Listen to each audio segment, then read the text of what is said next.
the difficulty that our members and employers face is that these negotiations are being conducted by the government and the unions, so they do not have a real impact on how these negotiations are going.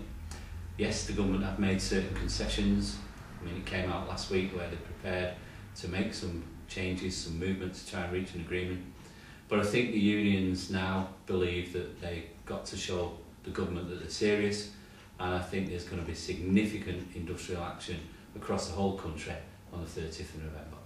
And is there anything that employers can do if it's a government issue? It's very difficult for employers because, like I say, they, in the public sector, haven't got control of these issues. The government's driving the agenda, and they will be dragged along with those negotiations and the outcomes. But I think the unions have made their position clear that unless there's significant change from the government, then we're going to face probably the biggest day of industrial action we've seen for the last 30 years. And what effect do you think that could have on manufacturing in the UK? On manufacturing in the UK, we've got lots of organisations that supply into these places. So that's going to have an impact because they're not going to be able to supply on those days where the industrial action is taking place. They're also not going to be able to hold of key people that they might do business with. So even if they're not in that sector, certainly if they're supplying to that sector, it will have a serious impact.